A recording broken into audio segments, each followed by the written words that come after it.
जय श्रीमन नारायण। जो टिप्पणी मैं देने जा रहा हूं वह रामानुज दास श्रीमन गट्टू वेणुगोपाल स्वामी द्वारा दी गई है। अध्याय 10 विभूति योग श्लोक 25।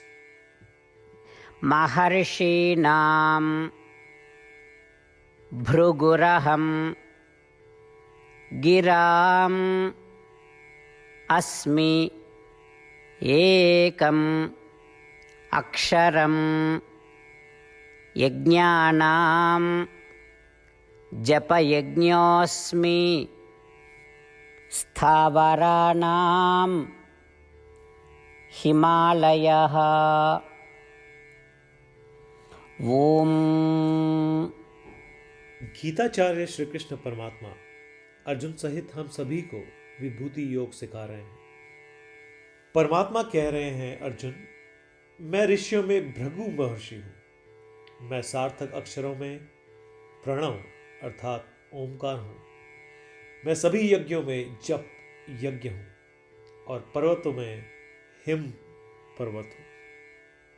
सभी ऋषियों ने भृगु महर्षि को यह पता लगाने के लिए भेजा कि देवताओं में सबसे महान कौन है, और भृगु महर्षि ने निर्णय लिया कि श्री महाविष्णु सभी देवताओं में सबसे महान है, और यह निर्धारित किया कि श्री महाविष्णु या श्रीमन नारायण सर्वोच्च है।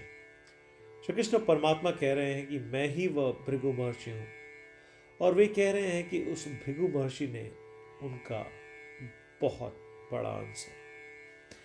उसी तरह ओमकार या प्रणव वह शब्दांश है जो सर्वोच्च श्रीमन नारायण को व्यक्त और संबोधित करता है।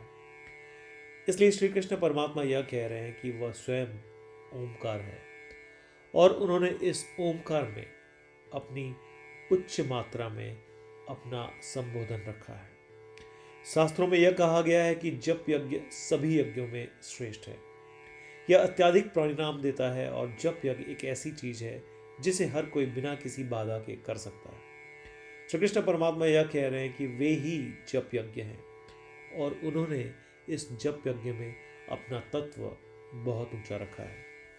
श्री कृष्ण परमात्मा बता रहे हैं कि हिम पर्वत वह पर्वत है जहां अष्टाक्षरी मंत्र वास्तव में श्रीमन नारायण द्वारा प्रकट किया गया था जब वह नर नारायण के रूप में अवतरित हुए थे।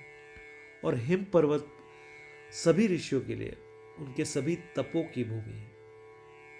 श्री कृष्ण परमात्मा कह रहे हैं कि वह हिमवत पर्वत हैं, और उन्होंने अपने उच्च मात्रा का अस्तित्व उस हिम पर्वत में रखा है।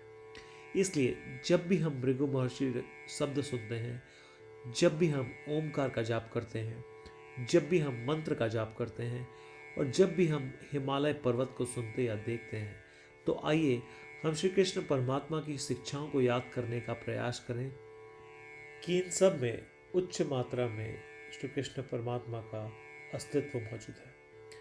श्री कृष्ण परमात्मा या श्रीमन नारायण के प्रति समर्पण करके अपने जीवन को सार्थक बनाने का प्रयास करते हुए आइए हम श्री कृष्ण परमात्मा के शब्दों को श्लोक के रूप में दोहराने का प्रयास करें।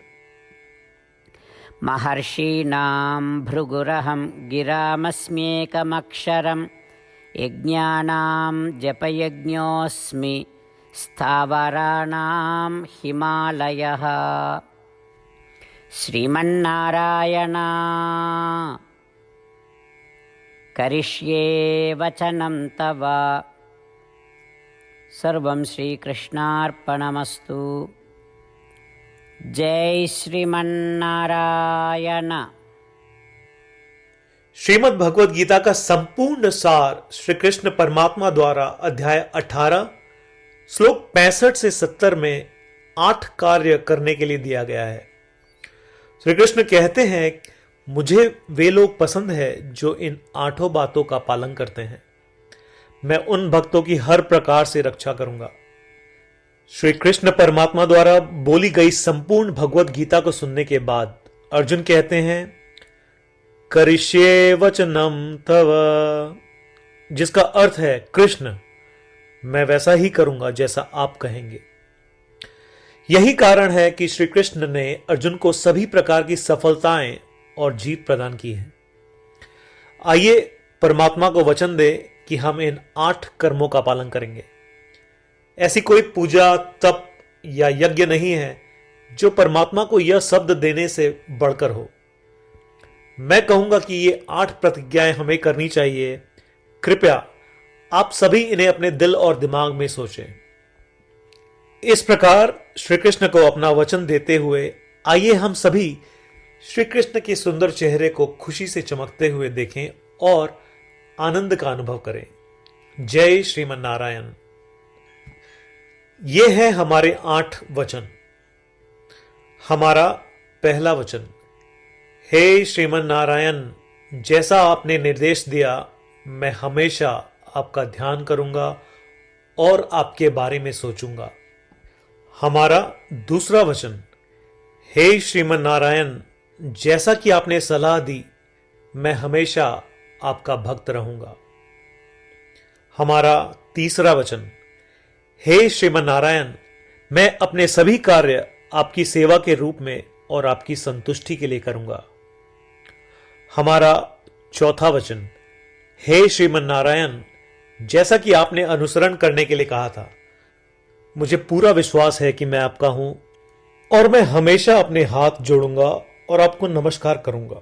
हमारा पांचवा वचन, हे श्रीमन नारायण, मुझे आपके शब्द मामेकम शरणम व्रज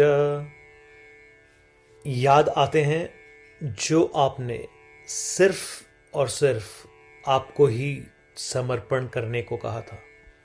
श्रीमन नारायण, मैं केवल आपके प्रति समर्पण करता हूं।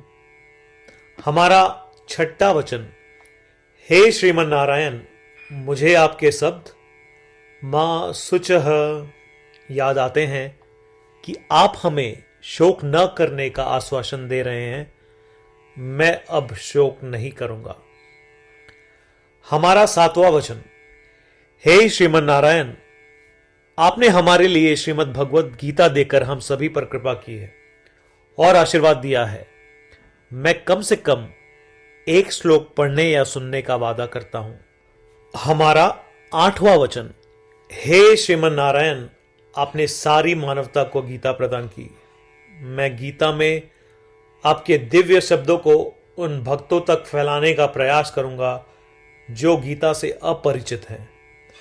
हमने अभी अभी परमात्मा को 8 वचन दिए हैं। प्रतिदिन श्रीमन नारायण को यह वचन देना कि हम वैसा ही करेंगे जैसा वे कहेंगे अपने आप में एक महान पूजा है। आइए हम उसे अपने अटल विश्वास के साथ अपना वचन दें। श्रीमन नारायण करिष्ये वचनम तव, जिसका अर्थ है श्रीमन नारायण, मैं आपके निर्देशों के अनुसार कार्य करूंगा। सर्वम श्री कृष्णार्पणमस्तु। जय श्रीमन नारायण। महर्षीणां भृगुरहं गिराम् अस्मि एकम् अक्षरं यज्ञानां जपयज्ञोऽस्मि स्थावराणां हिमालयः। ॐ महर्षीणां भृगुरहं गिरामस्म्येकमक्षरं यज्ञानां जपयज्ञोऽस्मि स्थावराणां हिमालयः। श्रीमन्नारायण करिष्ये वचनं तव। सर्वं श्रीकृष्णार्पणमस्तु। जय श्रीमन्नारायण।